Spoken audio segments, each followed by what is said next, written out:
오늘 함께 나눌 하나님의 말씀은 시편 72편 1절에서 20절까지의 말씀입니다.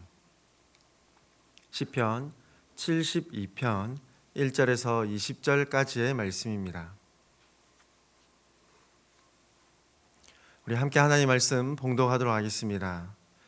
하나님이여, 주의 판단력을 왕에게 주시고 주의 공의를 왕의 아들에게 주소서. 그가 주의 백성을 공의로 재판하며 주의 가난한 자를 정의로 재판하리니 의로 말미암아 산들이 백성에게 평강을 주며 작은 산들도 그리하리로다. 그가 가난한 백성의 억울함을 풀어주며 궁핍한 자의 자손을 구원하며 압박하는 자를 꺾으리로다. 그들이 해가 있을 동안에도 주를 두려워하며 달이 있을 동안에도 대대로 그리하리로다. 그는 벤풀 위에 내리는 비같이 땅을 적시는 소낙비같이 내리리니 그의 날에 의인이 흥왕하여 평강의 풍성함이 달이 닿을 때까지 이르리로다. 그가 바다에서부터 바다까지와 강에서부터 땅끝까지 다스리리니 광야에 사는 자는 그 앞에 굽히며 그의 원수들은 티끌을 핥을 것이며 다시스와 섬의 왕들이 조공을 바치며 스바와 시바 왕들이 예물을 드리로다. 모든 왕이 그의 앞에 부복하며 모든 민족이 다 그를 섬기리로다. 그는 궁핍한 자가 부르짖을 때에 건지며 도움이 없는 가난한 자도 건지며 그는 가난한 자와 궁핍한 자를 불쌍히 여기며 궁핍한 자의 생명을 구원하며 그들의 생명을 압박과 강포에서 구원하리니 그들의 피가 그의 눈앞에서 존귀히 여김을 받으리로다. 그들이 생존하여 스바의 금을 그에게 드리며 사람들이 그를 위하여 항상 기도하고 종일 찬송하리로다. 산 꼭대기의 땅에도 곡식이 풍성하고 그것의 열매가 레바논같이 흔들리며 성에 있는 자가 땅의 풀같이 왕성하리로다. 그의 이름이 영구하며 그의 이름이 해와 같이 장구하리로다. 사람들이 그로 말미암아 복을 받으리니 모든 민족이 다 그를 복되다 하리로다. 홀로 기이한 일들을 행하시는 여호와 하나님 곧 이스라엘의 하나님을 찬송하며 그 영화로운 이름을 영원히 찬송할지어다. 온 땅에 그의 영광이 충만할지어다. 아멘. 아멘. 이새의 아들 다윗의 기도가 끝나니라. 아멘. 오늘 시편은 총 4부분으로 나누어 볼 수 있겠습니다. 1절부터 4절까지는 왕의 의로운 통치를 구하는 기도, 8절부터 14절까지는 온 세계까지 미치는 왕의 의로운 통치에 대하여, 15절부터 17절까지는 의로운 왕이 누릴 영화와 세상이 왕을 통해 누릴 복에 대해서, 우리 18절부터 19절까지는 하나님께 대한 송령으로 마무리하고 있습니다. 먼저 시편 기자는 1절과 2절의 기록으로 하나님 앞에 기도하고 있는데 하나님께서 세워주신 왕에게 꼭 필요한 정의와 공의를 행하는 마음을 간구하고 있습니다. 왕 또는 왕의 아들은 둘 다 현재 왕위에 오르는 새로운 왕을 가리키는 것으로 볼 수 있겠습니다. 그러니까 현재 새롭게 왕위에 오르는 왕을 보면서 시편 기자는 하나님께서 새로운 왕에게 정의와 공의의 마음을 주셔서 가난한 백성을 정의로 재판하며 억울하지 않도록, 궁핍하지 않도록 공정하게 다스릴 것을 기대하며 기도하고 있는 것입니다. 그런데 여기서 중요한 점은 막연한 정의 또는 공의가 아니라 1절 상반절에서도 기록하고 있듯이 주의 판단력을 주시기를 기도하며 간구하고 있습니다. 대표적인 예로 솔로몬 왕을 생각해 볼 수 있겠죠. 왕이 오르고 난 뒤에 가장 먼저 하나님께 구했던 것은 듣는 마음이었습니다. 하나님의 말씀을 듣고 순종하는 그 마음을 가지고 백성들의 송사를 듣고 판단하는 그 마음, 곧 하나님 나라에서 반드시 필요한 하나님의 정의와 공의를 간구했던 것입니다. 그 하나님의 정의와 공의를 실천할 수 있도록 듣는 마음, 곧 지혜를 구했던 것이죠. 이처럼 72편 시편 기자도 동일하게 새 왕을 위하여 기도하고 있는데 하나님께서 주신 판단력을 기초로 왕이 나라를 다스릴 것을 간구하고 있다는 것입니다. 그렇다면 3절의 결과를 얻게 될 것입니다.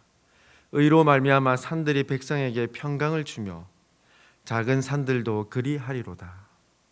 왕의 의로운 통치로 평강 곧 샬롬을 누리게 될 것이라는 말씀입니다. 뿐만 아니라 작은 산들도 곧 자연 질서도 평강을 누리게 될 것임을 선포하고 있는 것이죠. 의로운 통치자의 정의와 공의를 통해서 사회적 질서는 물론이며 자연적 질서까지도 회복된다는 놀라운 기쁨을 함께 선포하고 있습니다. 그리고 이어지는 5절과 7절까지에서 말씀은 계속해서 의로운 왕의 통치로 인해 누리게 될 복을 간구하며 기도합니다. 이와 같은 통치는 어디까지 이룰 것임을 기원하며 기대하고 있습니까? 8절 말씀이죠. 그가 바다에서부터 바다까지와 강에서부터 땅끝까지 다스리리니. 바다에서 바다까지라는 것은 이스라엘이 위치한 팔레스타인 지형에 따라 생각해 보자면 지중해에서 홍해까지를, 강에서부터 땅끝까지는 유프라테스 강에서부터 땅끝까지를 의미함을 생각해 볼 수 있겠습니다. 하나님께서 아브라함에게 하신 약속의 말씀을 보면 강에서부터 땅끝까지라는 이 의미가 조금 더 쉽게 다가올 것입니다. 창세기 15장 18절 말씀입니다. 그날에 여호와께서 아브람과 더불어 언약을 세워 이르시되 내가 이 땅을 애굽 강에서부터 그 큰 강 유브라데까지 내 자손에게 주노니. 이 말씀은 실제로 솔로몬 왕의 통치 시기에 그대로 이루어졌음을 알 수 있습니다.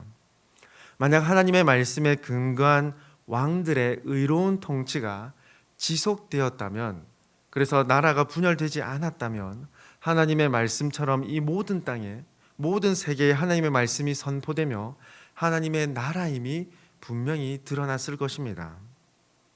그러나 성경에서도 기록하고 있듯 택한 이스라엘 왕들은 전혀 그렇지 못했죠.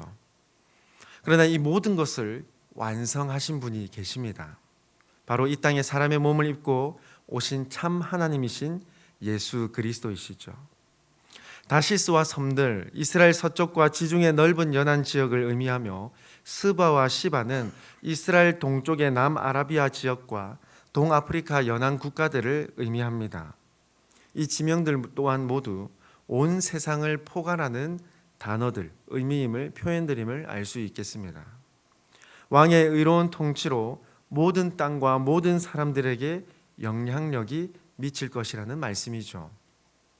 궁핍한 자의 아픔과 억울함이 해소되며 가난한 자는 건짐을 받으며 생명을 구원받게 됩니다. 왜냐하면 의로운 왕은 다른 사람의 피, 생명을 소중히 여기기 때문이죠. 특별히 14절에 기록된 구원하다라는 이 히브리어 원어를 살펴보면 가알이라는 단어로 기록되어 있습니다. 이 단어는 룻기 성경에 기록되었던 고엘이라는 제도, 기업을 무르다라는 의미와 동일합니다.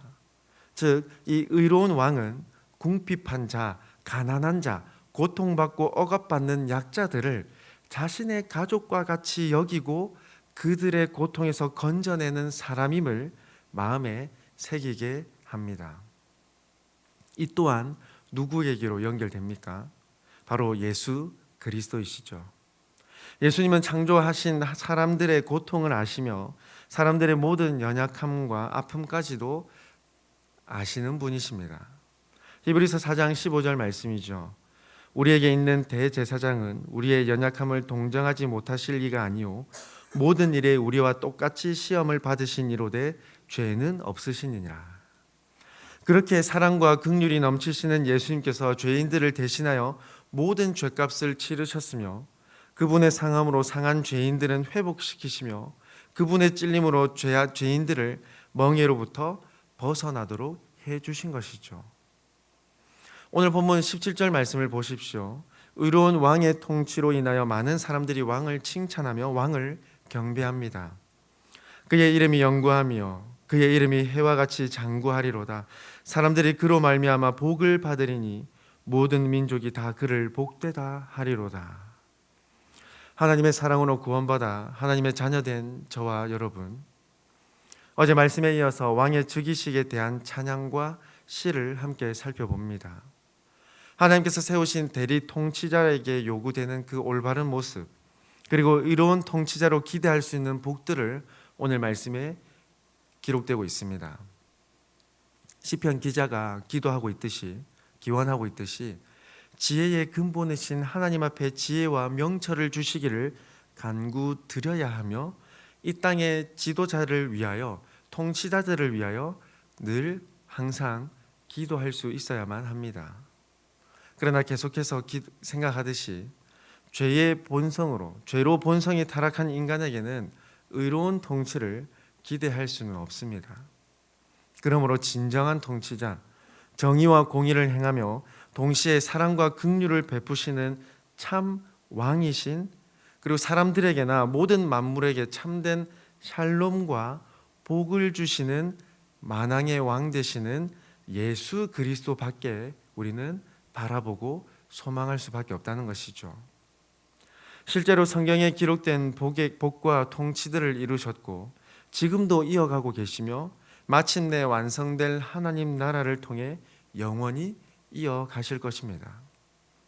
만왕의 왕이신 예수님의 백성으로서, 자녀로서, 신부로서 살아가고 있는 저와 여러분에게 주시는 말씀의 가르침은 크게 두 가지로 생각해 볼 수 있겠습니다.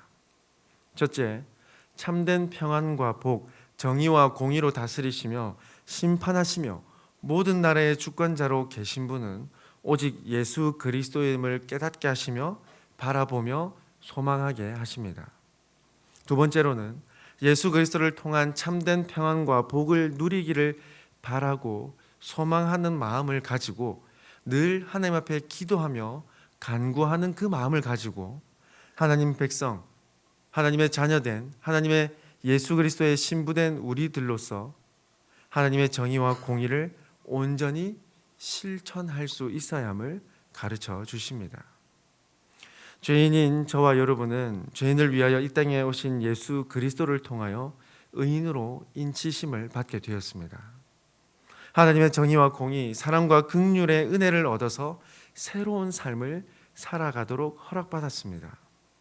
그렇다면 그에 따라 하나님께서 베푸신 정의와 공의, 사랑과 긍휼을 따라 살아가야 함을 그대로 실천하는 것이 마땅함을 오늘 말씀 속에서도 계속해서 가르쳐 주시는 것이죠.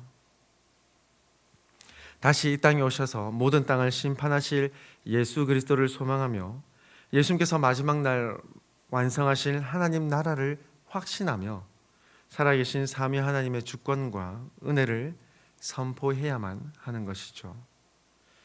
저와 여러분의 삶이 만왕의 왕 되신 삼위 하나님을 온전히 드러내는 삶이 될 수 있기를 소망합니다. 그래서 예수님께서 모든 세상을 심판하시고 마침내 하나님 나라를 완성하시는 그날 예수님과 함께 영원히 왕노릇하며 삼위 하나님과 복을 누리는 참된 성도들이 될 수 있기를 간절히 소망합니다. 함께 기도드리겠습니다. 사랑과 자비가 가득하신 하나님 아버지, 오늘도 하나님의 말씀으로 시작하며 하나님께서 행하신 놀라운 구원의 은혜를 생각하게 해주심에 감사드립니다. 그 누구도 할 수 없었던 놀라운 일들을 전능하신 하나님께서 행하셨음을 알고 우리에게 자비와 긍휼을 베풀어 주신 하나님 앞에 온전히 순종함으로 하나님의 이름과 영광을 위한 삶을 살아갈 수 있도록 인도하여 주시옵소서. 특별히 예수 그리스도를 통하여 우리를 구원하신 그 사랑과 은혜를 기억하며 우리 또한 받은 그 사랑과 용서를 실천하며 살아가는 그리스도인 되게 하여 주시옵소서. 이 땅의 다른 것들에 흔들리며 살아가는 것이 아니라 만왕의 왕 되신 예수 그리스도만을 붙들고 참 생명 안에 거하는 삶이 되게 하여 주시옵소서. 아버지 하나님, 오늘 하루를 시작하며 하나님의 은혜를 간구하오니 오늘도 우리에게 참된 샬롬을 허락하여 주시고 하나님의 도우심으로 긍휼을 얻으며 건짐을 경험하는 복된 하루 되게 하여 주시옵소서. 특별히 몸과 마음, 영혼이 지치고 병든 성도들을 하나님께서 굳건하게 붙들어 주셔서 회복되며 치유되는 깨끗하게 고침받는 은혜를 경험하게 하여 주시옵소서. 다시 힘차게 믿음의 길을 걸어갈 수 있도록 일으켜 세워 주시옵소서. 우리의 참 소망이시며 생명 되시는 하나님 앞에 감사드리오며 만왕의 왕이신 예수님의 이름으로 기도드리옵나이다. 아멘.